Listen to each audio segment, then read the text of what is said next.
Welcome back, everyone. Oz here, and today I've got some r/best-of-no-updates. As per usual, I'll be reading you the posts, giving you my opinions, and I hope you do the same down in the comments below. And without further ado, let's jump right into it. This post was snagged by Direct Caterpillar 77. The original OP is Not Chinese 2017. Originally posted to r/relationships June 29th, 2017. I, 27 female, was hired at a company because they thought I was Asian. I'm not. And now, I don't know what to do.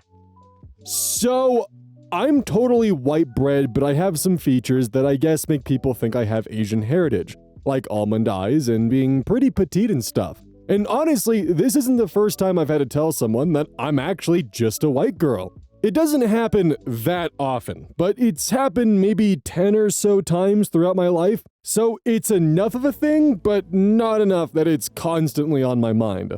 About 2 months ago, I was hired at an environmental construction firm, and I'm very excited about this job because it's in my field, the pay is fantastic, it halves my commute, and everyone has been just wonderful to me, and I really love the work I'm doing.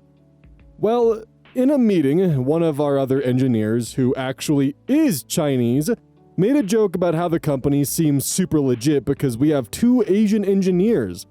And so I just kind of giggled, but then, when the meeting let out, it occurred to me that they must think I'm the other Asian engineer because the 2 others are most definitely not.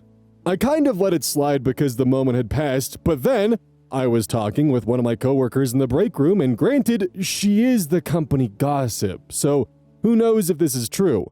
But she mentioned the company passing over, it sounds like, much more experienced dude because our CEO, who is Chinese, likes to hire Chinese people when he can.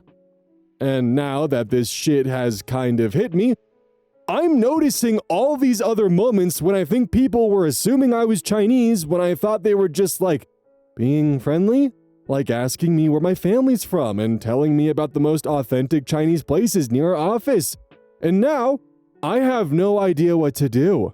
Like, I feel like because I didn't realize what was going on, it's gonna be super weird correcting everyone. But I can't just pretend to be Chinese, so I gotta figure out something. I'm also worried that my boss is going to think of me differently if he finds out I'm just a white girl. I also don't really know how to go about correcting everyone at this point in the least weird and awkward way. Help, please? Too long didn't read. I'm white, but my coworkers think I'm Asian, and boss possibly hired me because he thought I was Chinese. Relevant comments. Hi in the instep comments. Your race is nobody's business. If anyone asks or says anything, just say, discussions about race make me uncomfortable. OP responds, yeah, I guess the idea of not telling people I'm actually white seems almost racist. Well, like, I don't know why it just seems shitty to actual Chinese people to let people think I'm Chinese if I'm not. Maybe I'm just being too sensitive, though? User drama throwaway comments. Well, good thing is they can't fire you for your race without incurring a shit ton of lawsuit damages. If you tell people, there's a good chance you'd be safe, but you might be fired for some other reason, so stay wary. OP responds, yeah, that's mostly what I'm afraid of, and honestly, I feel like he wouldn't fire me because I'm not Chinese. He's a great guy / boss, but more that I let people believe I'm Chinese, even though I really didn't mean to. Drama throwaway responds further, it's not your fault that they assumed you were a different race. You can let them believe you're Chinese, but if someone asks, you should tell the truth. Casual blunt advice comments, just play along. If anyone asks you where you're from, just say the state you were born. OP responds, yeah, that's what I've been doing because I thought they were just small talking. User pseudonymously, I hate that. I feel like if the CEO was so dead set on hiring Chinese engineers that he'd turn down more qualified candidates of other ethnicities, he would have done a little more homework than noticing you had almond eyes and a petite build. OP responds, oh, yeah, that's true. That makes me feel a little better. I really wonder how this ended up working out for OP considering this was almost a decade ago at this point in time. Oh my god. Also, what do you actually do in a situation like this? Because I do agree with the final commenter that, like, yeah, if he was actually, like, hiring based upon racial motivations, then I can only assume that he would do some more digging into your actual ethnicity beyond just surface level looks. There is also the totally just out of the ballpark chance that the reason why people think you're Asian is because work gossip lady is telling people you're Asian, and also spreading the fact that, oh yeah, the boss ended up hiring you over this other candidate only because you're Asian and not because of other qualifications. So I could also see that being a potential of like, all of this was actually just caused by work gossip lady being racist and assuming that she was only hired because she shares a similar ethnicity to the boss. That's a fun tinfoil hat theory. This post was snagged by Direct Caterpillar 77, and the original OP is user 27 bitches posted to r/relationships October 28th, 2015. My cousin, 20 female, used my, 23 female, late mom's wedding dress as a Halloween costume. Destroyed it. I will keep this short as it's hard to write this out. I live in my mother's house. She died 2 years ago. I have very little left from her because her house before this one burned down. We had just moved into this house 6 months before she passed away, so I'm making off the last few payments for the house. One of the only things my mother was able to save was the things in the garage, which included her stored wedding dress, some photo books, and Xmas decorations. So I don't have much of my mother left. I wasn't living with her at the time, but moved in when my lease ended on the apartment. We decorated the house together and had a great time together. Then she died, and just like that, she didn't come home. She passed out at the wheel and crashed into another car. I was destroyed. There was nothing anyone could do to make me respond. Even my boyfriend told me I was almost catatonic. I don't know what I would have done without him around. He's the only reason I'm still alive. Recently, my boyfriend, 27 male, and I have been talking about marriage. I wanted to get married in my mother's dress, so I've been trying to lose 20 pounds to do that. I wanted to have something to share with my own children. I have her wedding picture and I thought I could replicate the picture with my own to make a tradition. I needed something to feel like my mother was with me. She was only 49 when she died and so full of fucking life. I went away this past week to meet my boyfriend's extended family. We formally got engaged. I posted about it on Facebook and told everyone. I talked about the wedding with my mother-in-law and made a comment about how I wanted to honor my mother. Then, I came home and found out my cousin covered the dress in blood for a Halloween costume. I was on Facebook and I saw the pictures. My cousin lives with me and fucking knew the dress meant the world to me. I don't see how she wouldn't have known. I've taken the dress out to show her before and cried over it. She claimed the blood was supposed to wash out and she tried to bleach the fabric. It was handmade. My mother helped sew it. There is no way to fix the gown and it is ruined. She scrubbed too hard and the beading came out. It's destroyed. Absolutely fucking destroyed. When she saw I was home, she started crying. I kicked her out of the house and told her to find somewhere else to fucking stay. I was gonna punch her or kill her. I don't like being violent, but seeing my mother's dress over a chair looking like a tampon hurt me more than I can even say. If my boyfriend wasn't there, I'm not sure my cousin would have front teeth. I am so hurt by this. I want to hurt her. I'm so angry I shake when I think about it. I've been crying about it. Everyone in the family is pretty much trying to get me to forgive her because no one else can take her in if she gets kicked out. But the house is mine, and I won't have her destroying parts of my mother and living in the house my mother owned. I won't. I've told her she better not come home until next week. But I keep getting texts from her asking if she can come home yet. I don't know what to do. I want her to be in pain like I am. I feel like my mother died again, and that I lost a sister. I love my cousin, but I can't stand to see her face. She destroyed my mother's wedding dress, all because she wanted to impress some guy. It didn't even register with her. This should not be my fucking life. My boyfriend keeps telling me to just cut her out, but I want to punch her stupid face in. I've never hated someone as much as I do right now. What do? I don't want her in my life anymore. I want her out of my home. She destroyed something I loved all because of a fucking party. I'm so hurt. I just don't know what to do. What do you do? What do you say to people? How do you deal with things like this? It feels like someone took all the air out of the room. Too long didn't read. Cousin covered my mother's wedding dress in blood for a Halloween party. Destroyed it. I want her out of my life, but I feel so fucking violent over it. Relevant comments. Pro noob. Why the fuck didn't your cousin go to a fucking Goodwill and buy a wedding dress for $20? There are probably things you can do with the dress. Maybe dye it and make it into a quilt. Make a slip from the ruined dress to wear under your wedding dress. This may be better for a tradition because dress styles go out of fashion. OP responds, because she's stupid and selfish, I don't know. We live down the street from a Goodwill, which makes me even more angry. She got the fake blood from a store. She couldn't get a cheap dress either? User CapsFan40 comments, I am sorry this happened, OP. I know you're hurting and that was a terrible thing for your cousin to do. Is there any part of the dress salvageable? I've seen shows where they remake an older wedding dress to update it, using only pieces of the old dress with new material. Could you somehow incorporate a part of your mom's dress into a new dress so you'll have a special memory with you on your wedding day? OP responds, I found a costumer who said she'll be able to take a look at the dress. She uses old vintage clothing to make updated looks, so she said she might be able to fix it. User Midianite Collar comments, do not take her back, no matter what the consequences for her. This was an appalling act and there is simply no excuse for it. What she did is unforgivable. You are entirely justified in being furious. If this results in her being homeless for a spell, it is totally her own fault. She must stay away for now and let you deal with this alone. I know if this was me, she wouldn't have any belongings left in one piece when she came to collect them. OP responds, I'm not going to destroy her things, though having a bonfire sounded lovely earlier. We're packing up her things. I'm not going to have her in my home any longer. Of course, there's always the family logic of, well, you can't just, kick her out to the streets. She'll be homeless.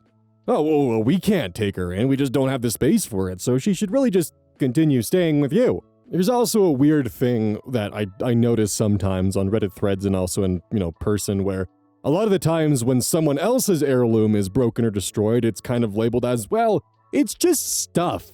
Are you really gonna make your cousin homeless over just some stuff? But then when it's their stuff that's destroyed, even if it's just something simple, it's suddenly the end of the world. And the thing is, I wouldn't trust that cousin around my belongings at all, ever. Because they made the conscious choice to go to the garage, find the wedding dress that they knew was an heirloom from their dead mother, take it out of whatever storage container or storage bag or whatever it was being stored in, took it and took store-bought fake blood and covered the dress in it. That is so many steps to go through, and at no point did they even once think, hey, maybe I shouldn't risk ruining this dress for a Halloween costume. Like, if someone can't take a moment to even think about the possible repercussions or dangers of what they're about to do, especially dealing with a dead mother's wedding dress and potentially ruining it, I don't think I could ever bring myself to trust them with anything, ever again. And that is 100% a relationship that I would just keep at arm's length. Now here's an interesting thought experiment for you all. If this person, this cousin, had offered to try to find someone to repair the dress by any means necessary, offer to pay for and do anything, and apologize for their stupid mistake, and genuinely seem to be trying to mend their oversight, would you be able to forgive them? This post was snagged by Direct Caterpillar 77. The original OP is Ghost Peppa 91, posted March 27th, 2026. That doesn't make sense. March 27th, 2016 to r/relationships. Me, 19 female, with guy I'm seeing, 20 male, 3 dates. He only wears the same shirt. Hey Reddit, so I've been seeing this guy. We met through a work friend, so we weren't friends before or anything like that. He's really great, attractive, has a nice job, he's funny, considerate, A+, really like him. We texted a little before our first date. I said I like a really casual date. When I get to the restaurant, he's wearing a "Where's the beef?" shirt. I thought it was hilarious. I loved it. For those of you who don't know, the "Where's the beef" slogan comes from Wendy's once upon a time. Really old but popular marketing campaign. Second date, we go bowling. It was adorable. I'm terrible at it, but I love bowling. He's terrible too, so we used the bumpers. Kids are making fun of us, but it was really great. He's wearing the same shirt again. I assumed it was because I thought it was funny on the first date. Third date, he's making me dinner at his place. I get there, it's the same shirt. 2 weeks have gone by since the first date. I ask him if it's a running joke, or was it just coincidence? Shows me his closet. Every single shirt. Every single one is that red, "Where's the beef?" with yellow writing. He opens a drawer. Even more of them. Exactly the same. He says the ones in the drawers are a size bigger for around the house and sleeping in. He has a lot of them. Probably about 20. I'm not sure. I asked why. He said he just really likes that shirt. I was really weirded out, but we had dinner and then I left. I called my friend who introduced us. He said, "Oh yeah, he always wears that shirt. I thought I told you that." No, he fucking did not. Reddit, what do I do? I really like this guy, but I don't know if I want to start something with a guy that dresses like a cartoon character. What would you do? What should I do? Help. Top comments. Ludg. Finally, relationships tosses me a question I have absolutely no fucking clue how to answer. This belongs framed on my wall. Slow clap. User, all caps, maximum farting comments. The only answer this guy could give that could possibly explain it without making him look like a lunatic or Rain Man. That's I guess it was 2015. Would be he accidentally bought a bulk lot from online, they fitted, all his other shirts eventually wore out and he couldn't justify buying any more, so he's stuck being, "Where's the beef guy?" And even then, this would still be bizarre because secondhand shops exist almost everywhere.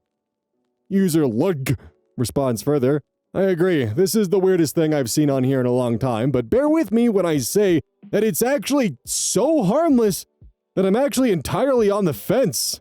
What if that's just his weird quirk? I have several OCD friends that have weird light switch counting rituals, and they're still funny, well-balanced, awesome people. I mean, it's not like OP found out he's keeping dead animals in a freezer. He just only wears one shirt. Their mutual friend seems alright with it. That's where I end up straddling the allegorical fence on this. It's fascinating. I want OP to keep dating an update." User Anya comments, "What if it's a bet?" User Ludk responds further, "That's what's so great, we don't know. What if he was traumatized as a child by a different shirt? We just don't know. And it's awesome." User Hungry Druid comments, "Like, holy shit, I was expecting he's worn the same shirt the last 3 dates. Is it a coincidence? But not, he only owns one shirt. My advice is to find out why he does this and report back after OP breaks up. Mostly because I want to know why." Ludk further responds, "Right? Came here expecting run-of-the-mill hygiene issues, and by the end I'm like eating popcorn wanting OP to try to give him a different shirt just to see what he does. OP, please find out why, and then tell us. For science." User Bored People Are Boring comments, "This is the most amazing post I've ever seen in the sub. We're all thinking this dude's a loser that only owns one shirt. Twist! He actually owns many identical shirts. Thank you! Thank you so much!" Code Verity responds to that. "I was actually thinking maybe he's poor and can't afford more. Oh, that's sad, but nope. Multiples of the same shirt." Pola X-Ray responds further, "This was my exact thought. I truly was not expecting that twist." Splinter 1591 responds to Pola with, "My boyfriend wears the same shirt to work every day, but he's an electrician on a construction site. He has a drawer of them. He got them for free from a friend who works at a bar and had a leftover box of promotional shirts. So every day is a PBR day." On a different comment thread, Maximum Farting returns, "This whole post is both hilarious and bizarre. A couple of things I really need to know. Does he have a job? If so, does he seriously wear it to work every day? How far does this go? Is he opposed to wearing other shirts? For example, if you married him, would he seriously be waiting for you at the altar in a 'Where's the beef' shirt? Where's the beef? Does he draw the line? If this were my day, I'd tell him this whole thing made me feel frickin' weird and that I couldn't be seen in him with public unless he wore something else. I'm not joking. And to give you an idea of how serious I am, when I started dating the guy who became my fiance, I did eventually demand he buy a new pair of shorts because his shorts used to be black, but were so faded they were purple, and it seriously looked like he'd rummaged through a charity bin and that was the only thing he could find in his size. Maybe your next day you can take him shopping and buy him a few plain shirts. OP responds with, he works in IT. User Mark of Gachnar comments, he has a nice job. What kind of nice job does he have where wearing this shirt over and over is acceptable? Or does he have separate work wardrobe/uniform too? Honestly, if it were more a plain outfit he was wearing all the time, it'd be less weird, but like a cartoon character, in this case is right. Weird. Opie responds, he's an IT worker for a really large company. I'm not sure exactly what he does. We've only been out 3 times. User Sartsy comments, in a way this is so trivial, but in another way it's a really big deal. Maybe just say, so I get that wears the beef shirt for everyday activities, but what do you wear to work or to nicer events? I'm really curious. Never met anyone who wears the same shirt all the time. Haha. Wish I could do that. It would make mornings so much easier. I think if you bring it up in a curious manner instead of a judging manner, maybe he'll feel more comfortable explaining it in more detail. We sure have come a long way in 10 years, because nowadays a lot of us will be able to recognize, oh, this guy's neurodivergent. And as someone who has kind of dealt with this, not the same shirt, but there's one specific brand of clothes that I wear, and a lot of the shirts are very similar because I like the way the fabric feels on my skin. I can only assume that maybe he initially bought the Where's the Beef shirt as like an initial kind of, oh, you know, this is funny. That he puts it on and goes, wow, this is actually like perfect. I don't feel like weird at all in this material and fabric. This is like exactly what I'm looking for. And the only way he can get that same kind of feel on his body is the comical 1980s Wendy's advertisement slogan campaign t-shirt that just happens to be the perfect t-shirt for his brain. It also could very well be something else as well, but that's at least where my brain goes to, because I've been in a similar boat to that, where I will actively seek out very specific articles of clothing because it feels really good on my skin, and I prefer that. But I don't know. It is kind of weird seeing old comment sections being like, oh, this guy's a fucking lunatic, or like some kind of Rain Man or something. And it's just like nowadays it's, oh, buddy's a little spicy up there, I gotcha. Crazy what a decade will do. This post was snagged by Direct Caterpillar 77. The original OP is through 233, posted to r/relationships August 19th, 2015. My, 24 female, former friends with benefits 25 male, used to bully my boyfriend 24 male of 2 years in college. Should I tell my boyfriend I used to sleep with his bully? Hi, throwaway because my boyfriend is a Redditor. In college, I was hooking up with this guy Jeff for a few months during my junior year. He was a typical dumb jock, but the sex was amazing, and he was interesting enough. He was my 3rd sexual partner. My boyfriend is my 4th. My boyfriend Tim and I got together during senior year, and he's the nicest, sweetest guy ever. I enjoy sex with him, the most out of my former sexual partners, high school boyfriend, first college boyfriend, and Jeff, and I want to have a future with him. I've never cheated on him, and I never will, and we're definitely in love. I told Tim about my first 2 sexual partners, but not Jeff. Jeff graduated a year earlier than us, so he doesn't know that I'm with Tim. But Jeff used to bully Tim pretty badly in college. He always went out of his way to humiliate him, embarrass him, and sometimes even hit him a few times. Jeff also caused Tim and his first girlfriend, who he was with from 10th grade to junior year, to break up since he convinced her Tim cheated on her. Jeff made Tim's life a living hell, and honestly, it makes me upset enough to cry when I think of what Tim had to go through in college. My boyfriend's ex was the love of his life. They lost their virginity to each other. They even had names ready for their kids. They were totally and completely in love. Then Jeff decided to break them up just for shits and giggles. He tried to hook up with Tim's ex, but she turned him down. I'm totally certain that she would never have broken up with Tim if Jeff and his asshole friends didn't convince her Tim cheated on her. Tim was a wreck after the breakup, and he actually had to get therapy for it. I fucking hate Jeff for what he did, and I'm disgusted that I ever had sex with such a douchebag.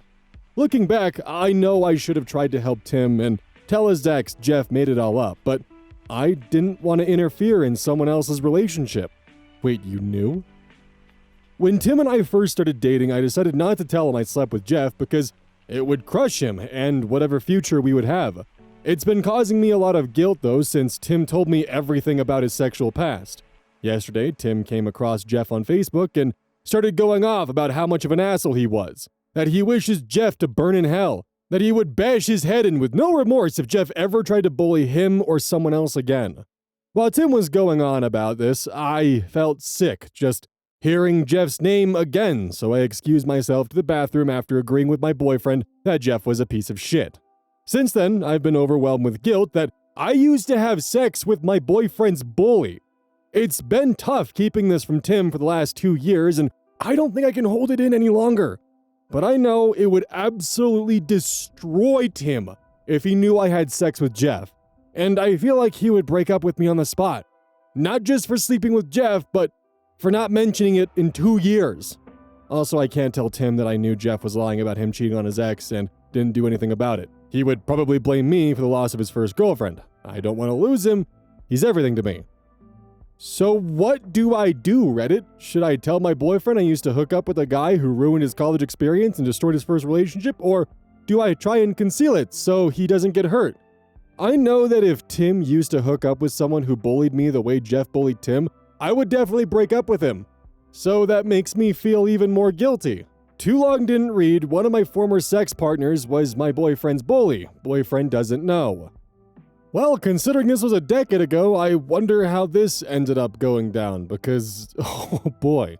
On one hand, you either have to live with holding the secret above your boyfriend's head for the rest of your lives, and hope to God it never comes out, but still deal with that personal guilt. Or you can tell him and see what the reaction is and just try to explain the whole situation and be prepared to face the potential consequence of him breaking up with you. But at least you're not holding any secrets, at least he knows the full truth, and potentially, at least, you can have a clear conscience, even if it comes at the cost of your potential future with Tim. Now there's also option 3, which if this one happens, you're fucked 6 ways to Sunday. And that's if Jeff somehow finds out that you're dating Tim and Jeff outs your past with him to Tim. So, hope things went somewhat well. I mean, that sucks, but it's hard for me to feel sympathy to you because you knew what Jeff was doing to Tim during the time you were his friends with benefits and decided to stay out of it because it wasn't really your prerogative. You didn't want to interfere in someone else's relationship when that interference would have saved someone else's relationship. So it is kind of hard for me to feel bad for you. If it was a situation where, like, you were sleeping with Jeff on the side, had no idea what was going on, then started dating Tim, then learned what Jeff was doing, I'd have a very different opinion, but you knew. And that makes it difficult. This one was snagged by Funny Anchor 123, the other common contributor to the subreddit. This post was originally posted to r/amItheasshole, but saved in reserve from r/ohnoconsequences, the 20th of April, 2024. The original OP has been deleted. Am I the asshole for not telling my brother about our mom's death because he didn't answer the phone? I, 32 female, have a brother, Max, 34 male, and 3 other siblings. His partner, Anne, is obsessed with boundaries, but she never sets them until they've apparently been broken. A big gripe was that Mum called Max too much, 2 to 3 times per week. Max never mentioned an issue to Mum, but he let Anne attack her character hugely during one of her calling out sessions. A few weeks later, before they went on a trip, he messaged the group chat, it was clearly written by her, saying they didn't want to hear from us that week, and that we'd be blocked if we disturbed them. It was a long and nasty message clearly directed at Mum. She was upset, but asked us to keep the peace because Anne was intimidated last time we pushed back at her. 2 days after they left, Mum died unexpectedly. Dad called me at 8:30, and 45 minutes later, I tried to call Max for the first time. I then sent a text saying, "Answer your phone, it's urgent." Then called again. I sent 2 more messages and called 4 more times that day. The next time I tried was the day before the funeral. I sent him a text saying he must know it's serious and I need him to call me. On the day, I called 6 hours before, so he'd have time to come back, then again an hour before. In total, I called 16 times. My sister tried 7 times and dad 3. When they got back, she sent an essay to the group chat about how we're bullies taunting them and trying to ruin their relationship, and that we will never see either of them again. My youngest brother, 20 male, responded, "Mom died on Sunday. Consider your wish granted, you evil c***s," and booted him from the chat. Max then rang me 22 times in a row. I sat and watched them all ring out. We, siblings, headed straight to the house because we knew he'd turn up there. My youngest brother, 20 male, who still lives at home, was by far the angriest about the situation, so we didn't want to tempt fate. They showed up furious. Nowhere near as furious as we were, though. The long story short is that none of us, except one sister, the reason I'm posting, have seen or spoken to him since. Dad made it clear he lost both his wife and his son that day. My position is that it was obvious the situation was urgent, that we made more than enough effort, and that the outcome is all on him. This all happened in December, but Dad recently cleared out Max's stuff from the spare room and gave it to his BFF to pass on. Now Max is reaching out, wanting to apologize for him and Anne, but ultimately to get back into the family. One sister is in contact with him and is applying pressure to the rest of us. She's started to become judgmental about not telling him, but we have reminded her that she owns a phone and could have done so at any time. I'm still very angry with him, and I'm leaning towards no longer inviting her to our weekly dinners. A big deal to us, especially now. Am I the asshole for not telling him Mom died, cutting him off, and considering doing the same to my sister? A few selected comments. Several commenters to the original post suspected that Max was emotionally abused here. As 24-Hour Hate wrote, "Abuse isn't limited to being physically beaten. Emotional abuse is very real. From the descriptions of Anne's public behavior, I'm concerned how she treats him when they are alone. She comes across as highly controlling, manipulative, and abusive person. Also, undermining relationships to isolate the victim is a classic tactic."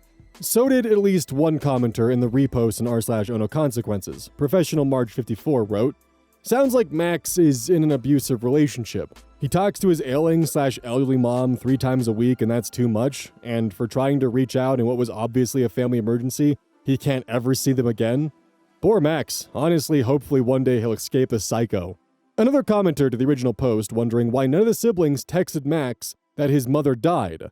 Gene84 responded, "Why would they? No one wants to have to type that out over text, and they had their own grief to worry about. If he was not going to answer the phone after they tried to call and text him dozens of times over several days and stressed how important it was he called them back, then it is solely his fault that he didn't learn sooner." A commenter whose account has since been deleted wrote in the Am I the Asshole sub, "How about reminding her that the last message your late mother got from her son, and written by his spiteful wife, in all likelihood to boot, was telling her to shut her mouth and stop talking to him because boundaries. She died thinking her son despised her. My own attitude would be that the only way your brother would be allowed to crawl back on his belly to beg for forgiveness is if he immediately divorced that woman. I have some experience with this. When my father was in his last hours, my mother dithered on telling my aunt to come up from a city, 6-hour drive, because she was unsure if this was it. No shade on my mom, nobody was making clear decisions. My father's sister was informed within a day and got to the hospice room to whisper farewell into his ear. He died within seconds of hearing those words, as if he were waiting. A common thing, in fact. I'm not sure how my aunt would have taken it if further delay had caused her to miss the opportunity, but it would have made matters much worse."